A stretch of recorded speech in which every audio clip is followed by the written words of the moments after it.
Welcome back. Diamond Download. You know what's crazy, Chase? Every single time that countdown timer is going on Riverside, I always hear the song. Bump, bump, bump, bump, bump. You know our song? Yeah, it's funny. I Plays subconsciously, I think I hear it too. That's funny. it plays in my head. Welcome back, everybody. Welcome back, Chase, man. What's going on? Dude, very bittersweet. This is our last one, at least for the time being. I'm excited to get a little bit of time back, but I'm sad because I'm gonna miss you and our listeners.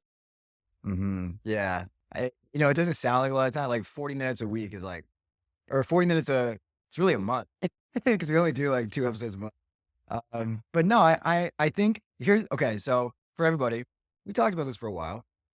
We went back and forth, try to figure out like what's best for the boys. Chase got his podcast, and I'm trying to go hard on my own content. And we have a bank of how many episodes has it been? Like in the 60s or 70s? Probably, yeah. It's probably been a couple years worth of doing a couple a month. Yeah. Yeah. I think 60 or 70 episodes together is a lot of content, hours and hours and hours that you guys can go through. I would say if you get sad and you miss us, just watch them all again. Okay. Today, I wanna do, considering it's the last one of the year and then the last one, I guess, ever, I wanted to do, like, the top 3 things we've learned in 2024. So, I mean, I don't know about you, Chase. This year flew by. How do you feel about 2024 in general? Yeah, it's crazy. I think for me, now that I have kids, I relate everything to like my kids' ages, and my youngest daughter is almost 2. And for me, that's just like, oh my God, I feel like she was just born and I feel like she was just 1. So it's flown Yeah. by. Crazy. Crazy, crazy. Yeah, how about this? Before we go into, like, what we've learned, what would you rate the year out of 10 if you could give it a 10, ranking? 10. This Uh, was a 10 for you? Yeah, I mean, I made the most amount of money I've ever made and worked the least amount and had probably the most fun, so I'd say it was a 10. What about for yourself? That's interesting. I would say like a 7 or an 8. I think 2023 would be like a 9 or a 10. I try to not rank things 10 ever, like food, people, years. I try to not rank things 10. I would say honestly, 2024 was like a 7.6. Had a lot of high highs, but a lot of low lows with a lot of things that, just whatever. Like I learned a lot. I think this is a very formative year for me. I'm 25 now, dude. I'm getting old. Um, Actually, you look younger today than you did the last episode. Yeah, I shaved and showered, and I don't know. I'm getting younger. You're getting older, I'm getting younger. Yeah, how is this happening, dude? Anyway, maybe I need a daughter or 2 to, like, to bring me back to, like, 21. Um, but yeah, no, okay, a lot of growth this year, a lot of things that maybe I would've done different. Whatever, it is what it is. You wanna jump right into it? You care if Let's I go do it. first? Yeah, why don't you go you go first, right? Yeah, sure. So we each have 3 things that we've learned in the year 2024 that we wanna share with our beloved diamond downloaders, okay? First one that I got is to invest way more time into building and mastering your ideal environment, both physical and social. So, um, I have really leveled up the sort of like aesthetic and social game in 2024. I think I look better. I think I dress better. I think the people I'm around are better. I think I'm, actively trying to do more kind of in my community. There are a couple of things. So like the first side of that is like the aesthetic thing where it's like, I know it's rich comes from me where I have literally 2 pieces of furniture in my apartment up here. Um, but I think aesthetically, like making like okay, so I bought a Ferrari this year. I started to get into fashion and looking good. I have lost a considerable amount of weight. Again, I've done it twice now. And I feel like everything around me, like I love the city I'm in. I love the view that I have. I just feel like the things around me are beautiful. And I like actively try and make that happen. You know what I mean? It's not by accident. I like really tried to go above and beyond with like what my eyes get to see every day. No ugly people on the team, no ugly sales guys. I try and make everybody on the team is beautiful too. Um, and it's just it makes life really nice. You know what I mean? Like I really don't ever get that like disgust feeling of like, oh, like where am I? Like even when I spend time in Toronto, like I go pretty high end on the hotels. I'm not like splashing crazy money, but I really try to like make sure that I'm in a place that looks nice. I'm booking a trip right now, to go to Mexico soon for, like, probably 10 days. Nice.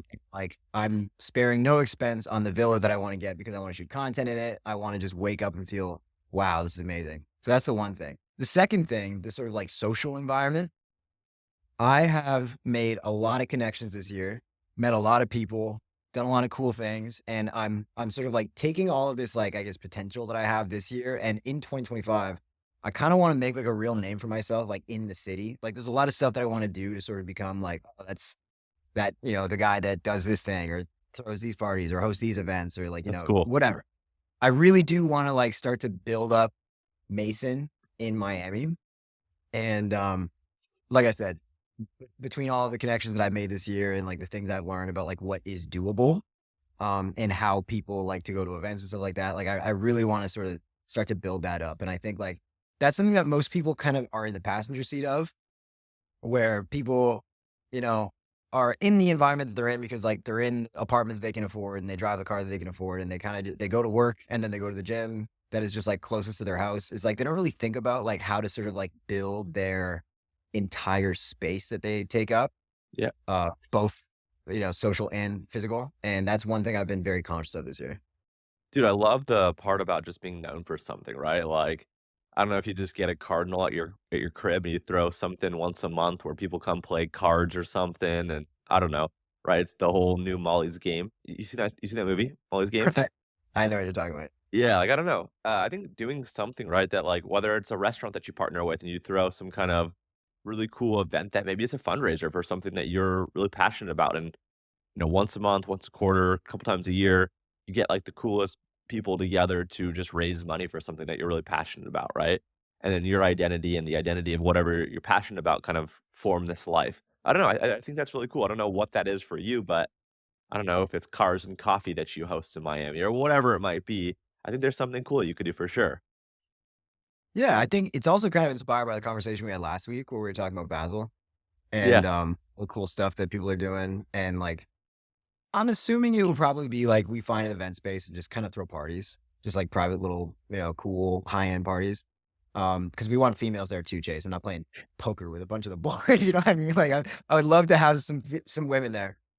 Um, but yeah, no, I mean, I'm thinking about it. I'm talking to some of my buddies, like promoters. I'm talking to Ben. I think Ben wants to get involved. Same with Jimmy. But yeah, I think that's been huge for me this year.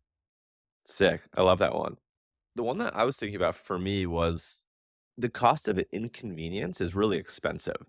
Mhm. And what I mean by that is like I'm just trying to make my life more convenient because by doing things that are not convenient, doing things that I don't want to do, I'm not happy about doing them. Or you're basically paying a price for something that isn't fulfilling. So everything from like, dude, every time I get my blood drawn, someone comes to my house now to do it versus me driving and leaving my house because I don't like to leave my house and going and waiting 30 or 45 minutes to get my blood drawn.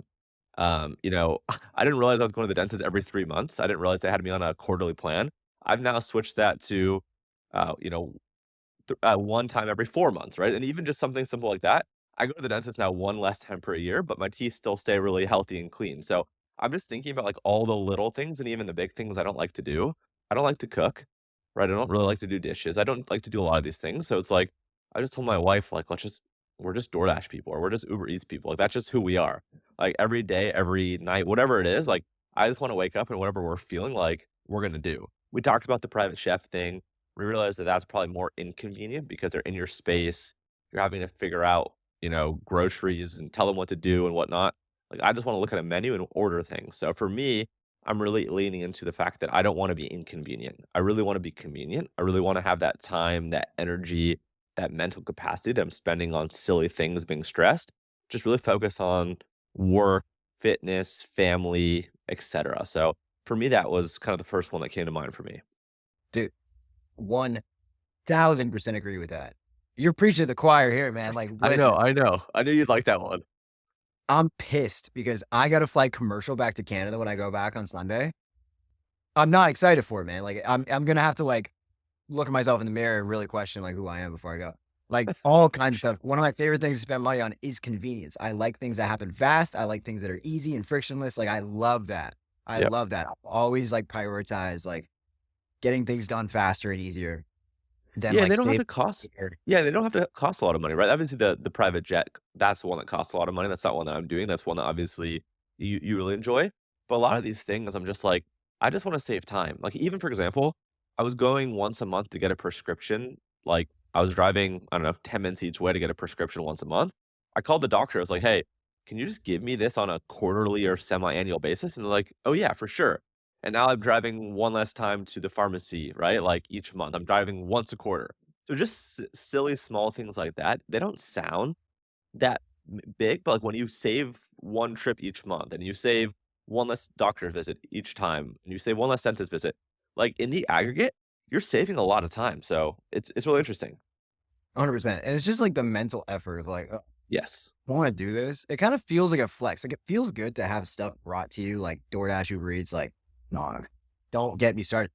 Do you have like your spots where it's like you have? I order from like the same like maybe 3 to 5 places for all of my like I guess 10 plus meals per week. Like I don't really change it up too much. Do you have like your same spots where you eat the same thing kind of every day? Yeah, more or less. Like, we'll kind of more like be like, all right, on Tuesday we do Taco Tuesday, so we order Mexican. We'll kind of rotate between a few different Mexican spots. So we have like categories that That's we like. What's that? Taco Tuesday tonight. You getting Yeah, tacos yeah, after yeah. Exactly. Exactly. Shay is obsessed with Chipotle. I'm so sick of Chipotle at this point. Like, she loves it so much that we get it for her all the time.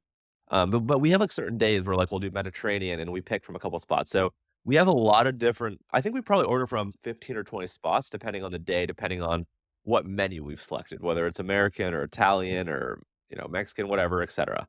Man, you guys are the best parents ever. Do you know what I had to do back in 2005 to 2008 to get my dad to order us a pizza? What would you have to do? I used to have to beg, like, on my knees, like, "Dad, please," like, I would have to cry to get a pizza. Now, Oh my god. your kids are spoiled. They don't even know what we had to go through. Because 'cause I'm sure, like, when you were a kid, Yeah. like, you're a '90s kid. Parents Yeah. were not like, "Zoop, Chipotle's at the door." Like, it was No. like you had to pay with blood, sweat, and tears for pizza. You had to earn it. Oh, yeah, I mean, for us, I think we gotta have pizza once a week when we went to, Blockbuster on Fridays, like, our thing was, like, after school Uh-huh. on Fridays, we go to Blockbuster, get a movie, and order pizza, right? But, like, Oh, hell outside yeah. of that, you know and we had to go pick it up, right? Like, it wasn't being delivered to us with a click of a button on an app. Like, it's yeah, the kids nowadays are definitely spoiled or blessed, depending on how you wanna look at it. Yeah. What's your second tip? I was gonna say that was a lesson that we learned in 1999 or something like that. That's a whole different Oh, man. episode. I guess we could do. My second one is, I have the bullwhip effect is very real. So this is pretty simple. We talked about the bullwhip effect before. I kinda got the term from Jeremy Haynes, but it's kind of Yeah, like a universal thing that you deal with in business and just kind of in life. The stuff that you're doing now doesn't really show the fruit of its labor until months later. So, like, for you could do 3 months straight worth of work that you have no idea if it's, like, working or not or, like, what the plan is, and then like, 3 to 6 months after that, you're like, "Oh, that's what that was." Like, I noticed that with TikTok, and this is sort of like the inverse effect too, where it's like, so I basically kind of paused TikToks. I grinded all year in 2023, made, like, an average of, like, a video and a half a day, yeah, uh, from January to December. And then for for like the first half of 2024, I lived off basically royalties of those TikToks. Like those customers that we made in 2023, like we were able to eat off that for, months after. And I think it's important to remember that like that buildup, like you can't let it slip. And also like it will feed you for a long time. So like that's kind of like the motivation of it, where it's like if you want to work hard now, it's the same thing when I started freelancing, bro. Like yeah. I did a lot of like networking and outreach and pitching and grinding and stuff like for the first like probably 6 to 8 months. And then after that, all of it was inbound because I'd done so much work to build up my reputation in the industry. You were throwing me deals, other guys from structure were throwing me deals, like people found me on Twitter. And it was just like a spider web effect where it's like I didn't really have to do that much hard work anymore because I had a full pipeline because of the work I did at the beginning. And so same thing with social life. I'm talking about that a lot these days because it's like super important to me. I don't know if people like really care. I do it on my email list and on Instagram and whatever, but it's like a big thing that I think people should care more about. Like the work you do now, the friends you start to make now, the connections you start to make, will blossom and it 10x's over time. The bullet effect is kind of cool. Yeah, it's interesting. I didn't know that was the term for it, but I've been talking about that same thing for a long time where, like, I would tell Nick and Jake and other partners and other team members that, like, the reason that we're doing well today isn't because the stuff we're doing today, it's because the stuff that we did over the last 3, 6, 12 months, right? To a lot of things, they're not short, right? They're not, like, immediate gratification. There's, like, this long tail to it, right? So if you think about marketing, kind of I guess the bullwhip is more like the SEO, right? The fruits of your labors kind of planted today, and you're gonna see whether that tree or that kind of flower blossoms in 3 to 6, 9 or 12 months, and if it does, like, it's gonna pay dividends for a long time, right? Like, you're gonna have this fruit tree that produces avocados or oranges or whatever it might be for years and years to come because you planted the seed today and you did the work on upkeeping it, right? So, yeah, just having, like, the conviction to see things through and having the conviction that although, it might be a gamble, that it could really pay off, and it's gonna need some consistency and persistence, and you'll kind of know when you know, and until then, you just need to have faith. Yeah. And like even the stuff like you were saying, like the marketing stuff that you do now, like yeah, like a blog or okay, let's use email for example, because that's pretty immediate, right? Yeah, Let's say you're doing an email a day for like 4 months. And like every time people are buying and stuff like that, you could probably stop doing emails and you would be remembered for the fact that you were like you had banger emails every single day for 4 months that like that is then your brand. Like, in that whole cohort, even if they didn't buy then off those emails, they're gonna be like, Chase's brand, like that brand that did all those emails, like they're so good. Dude, we're not really strangers. I haven't gotten anything from them in a long time.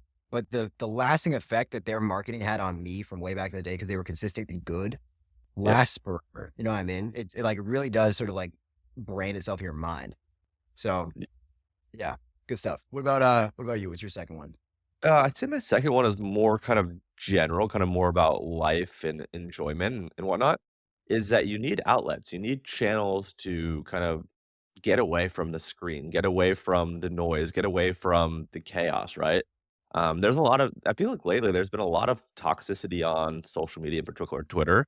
People just calling each other out, people just starting beef, whether it's I don't know whether it's called for or not really my place to say. I don't really know what happens beneath the surface, but there's certain things I've seen. I'm just like, why is this happening? Like, it's just so unnecessary. So I think for people to have outlets is super important, whether that be, daily walks or daily meditation or, for me lately, it's been golf. Like I've been, for a long time, I thought, oh, I'm going to golf a bunch when I'm retired. And I'm just like, dude, you don't know what health is going to look like when you're 50, 60, 70, 80, right? You might as well do the things that you enjoy today and find ways to kind of wean them in with other things you like. So for me, with Christmas coming up and Hanukkah coming up and whatever other things people celebrate, my brothers and I are like, hey, we're not doing gifts. We're going golfing, right? We went golfing on Thanksgiving.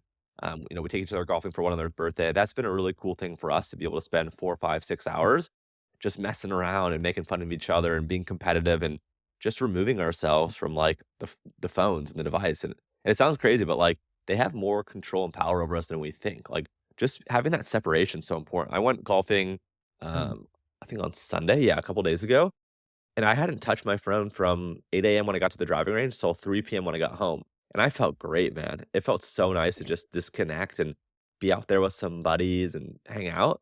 So I think having, like, channels and outlets where whether you're stressed or not stressed, just making it a part of your routine. Like, I'm gonna start adding golf hopefully to my weekly calendar soon, whether it's 9 or 18 holes, just trying to find someone new or someone that I like to go golf with and just get out, get some fresh air, and we're lucky here in California where we don't have seasons. Like, dude, it's the middle of winter some places. We're out golfing and it's like 67 degrees. It was fantastic. Awesome, dude. Yeah. I love how much you love golf because I think it's so important to have something like Yeah. that. Like, yeah, you're right. People do need it. People are tense, man. That's one thing I've realized. Like, okay, you're still young enough to kind of probably remember like what you thought of adults when you were like maybe 17, 18, 19. I didn't feel like an adult yet when I was that age. I looked up to older people and I was just like, that's just the way adults are. They're adults, they're a different species than me. And then I got here and now they're kind of my peers, where it's like I have a lot in common with like a 30-year-old or a 35-year-old, even if there's like a huge generational gap there. Yeah. And I think like, oh, we're the same. Like, why are you so grumpy all the time? Like, what's wrong with your life that you like? Because dude, like when I had like teachers and stuff like that, like there's this math teacher who was what a pill he was, Mr. S. I'm not gonna say his full name, out of respect for him because I think he's deep down a nice guy. But oh, what a terrible like he was so grumpy all the time and just tormented like students that Yeah, were even a little bit bad. And I was like, this guy is miserable.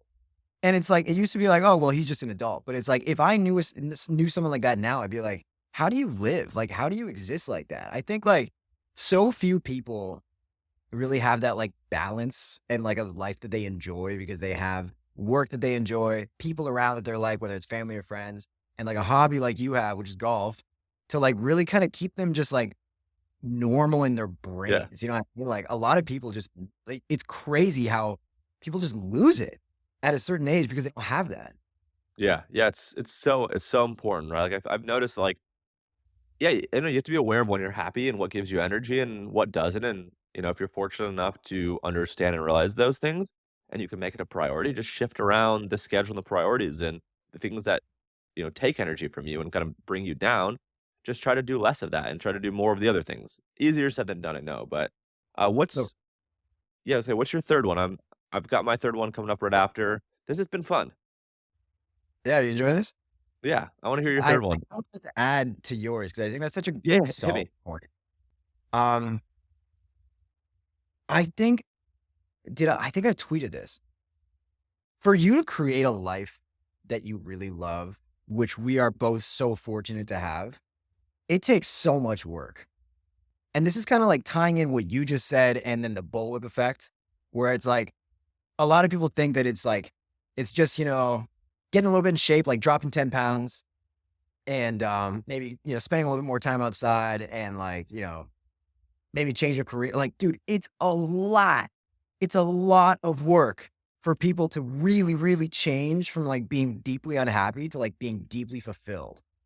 Like it's taken us so long to like build the businesses that we have that fund the stuff we love to do. It's taken us so long to like build um like hobbies and stuff that we're good at in social circles. Like you have like we both have brothers, so we're Yeah, kind of good, kind of got that built in. But like making friends and like having those like deep friendships takes a long time. Like shit takes a long time.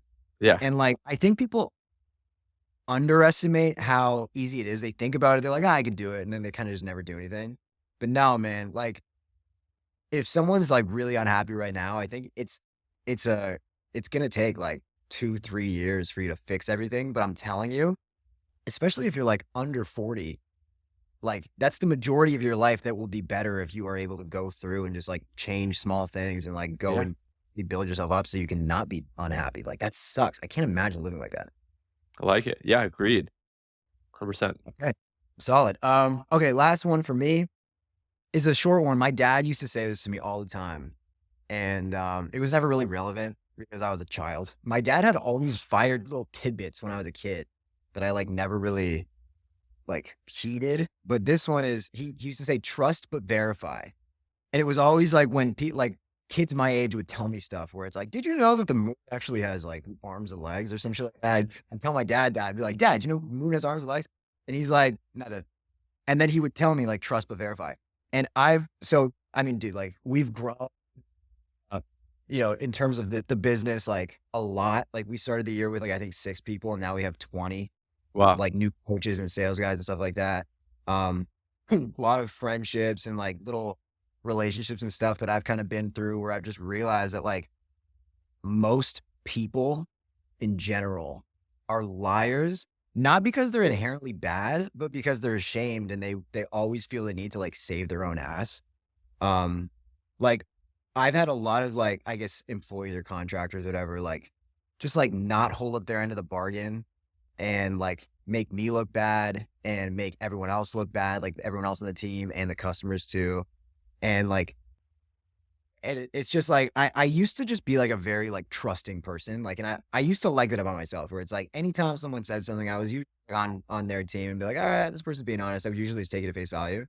I've learned now that it's like actually rare for people to like be 100% truthful about like what is and what isn't. Yeah. And like maybe this is kind of a sad one, but I don't think it's sad. I think it's good because like I think it's part of maturity to sort of like really be able to discern like what is real and what's not. And it's also made me more honest because I've been confronted with the fact that if other people are doing that, like I probably am too. And I realize that without even thinking about it, I tell little white lies and I just like leave stuff out and just like, you know what I mean? And so Yeah. like 2024 is where I feel like I've become sort of like radically honest. Whereas like when people ask me my opinion, I'm gonna be straight up. Like I don't mince words anymore, really.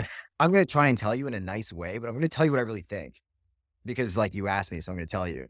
And like you know, if there's something uncomfortable that I have to talk to somebody about, I, I'm just gonna be real about it. I'm not gonna like you know try and it's a lot of mental energy to like be shifty and sneaky and stuff like that, and I hate it.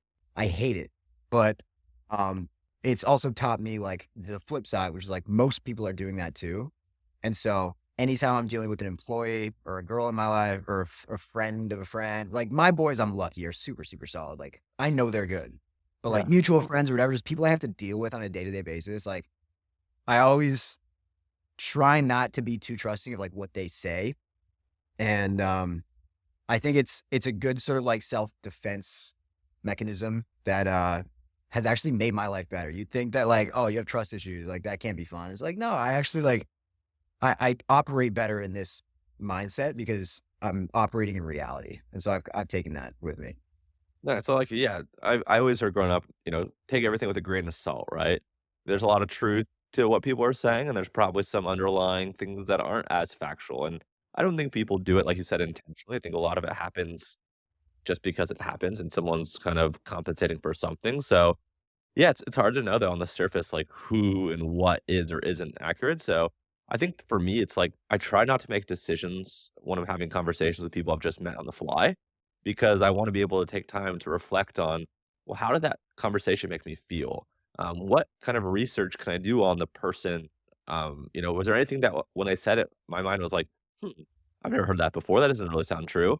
So I kind of when I meet people for the first time, I always assume that they're good and great, and unless they prove otherwise, but I always try to, if there's any asks that are happening from that side, just be like, "Hey, cool, sounds good, I've heard you.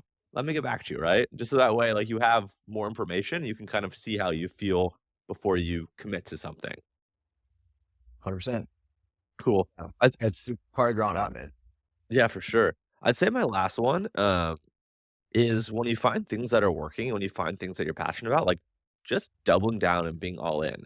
And I think earlier this year, I think it's been almost a full year, we were talking about, like, the LinkedIn business, for example, and you're like, "Dude, why don't you just go harder?" I'm like, "Ah, I don't know, I'm lazy, I'm whatever." And A, I wish I'd gone harder sooner, and B, I'm glad I went harder when I did, right? Like, and I think, like, I own a lot of businesses, I do a lot of things, you own a lot of business, do a lot of things. When you're all in on certain things, it's pretty obvious what things you shouldn't be doing, right? So a couple of my business, like 2 of my businesses are pretty much getting all my love and everything else is kinda, like, falling by the wayside. Not that they're failing or doing poorly, but just kind of allocated other leadership there and kind of have been really transparent about, "This is what I can and can't do, like, if you want me a part of it still, great, if you don't, I'll walk away, like, no harm, no foul." Just really being all in, because when you're all in on a few things, like, A, you're giving it your best, and it has the best opportunity of succeeding, and B, it makes everything else that you're not all in on, pretty apparent and obvious no's or not right nows, right? And everyone says, right, if it's not a heck yes or a hell yes or, an F yes, whatever it might be, it's a no. That, I think when you're all in, really shows you the things that you should be saying no to, because it's so easy just to feel suckered or feel, um kinda like you have to say yes to someone or say yes to something and really, kind of do yourself and do that person a disservice. So, for me, I'm just trying to focus on these 2 or 3 things that I'm all in on right now, and everything else is just like, if I get around to it, sure, maybe, but realistically, probably not. I agree, man. Yeah, no, you killed it this year. I think like everything kind of like came together.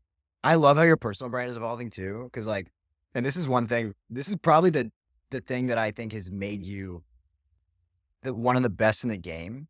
Is that like I remember all of the personal brands that lived and died in 2020 to like 2022. Yeah. People that started on Twitter or wherever else, they had newsletters, they had LinkedIn, whatever. And then they were like 2019, 2020, and then just fell off. and, and I don't know what they're doing for money now. But you have found a way to evolve everything that you're doing, like, so many different times. Like, you're in the middle of doing it again. Like, you're branching into, like, a new form of media that you were, like, previously not familiar with. And I think that's dope because you're Thank you. like rare that you're this much bigger now than you were in 2020. A lot of people have like the nostalgia factor. There's a lot of people that started back then that are just that like are still even trying to go, but they're just like no one cares to listen to them anymore. You're still relevant, you're still doing your thing, and you're growing, which is unreal, dude. Dude, much love. I appreciate that big time. Man, this was I guess hell of a season. This obviously was a great episode, but what a run, what a season. Um, Let us know if you guys are listening to us, if you're gonna miss us or not. Hopefully you do. I had told you the other day, shout out to Chris Lang. He was the one that posted on LinkedIn his top listened to podcast, and I believe we were number 2. I don't remember what his number 1 was. I think it might be maybe it was Alex Hormozy, but we are his number 2 most listened to podcast for all of 2024. And a couple other people shared that with me as well. So that was kind of cool that our podcast, just two dudes with a lot of random opinions and thoughts on things, happen to be people's most listened to, so that was really cool. Yeah, yeah, for real. Shout out everybody who like has tuned into this. Like Chase and I mean, I'll speak for you on this one. Like we've had a great time doing this. Like these podcasts are super chill and like I don't want to say low effort because that makes it sound like we don't try. But I mean, like, no, we get to hop on and just talk some shit. Like it's not like a whole production. Like this is us just being us. This is what we talk about if the cameras were off. So if you do enjoy it, obviously we got Chase on Twitter, LinkedIn, his email. I'm sure you're gonna start going hard on YouTube. Ecom Chase Diamond, no A in Diamond. And then we got Cardinal Mason on Twitter, TikTok, and YouTube. And if you want to follow me on Instagram, it's at Cardinal Mace, Mase. And we will continue to provide value in ways that you may or may not be able to imagine. All right. Much love, brother, and thank you everyone again. Cheers, dude.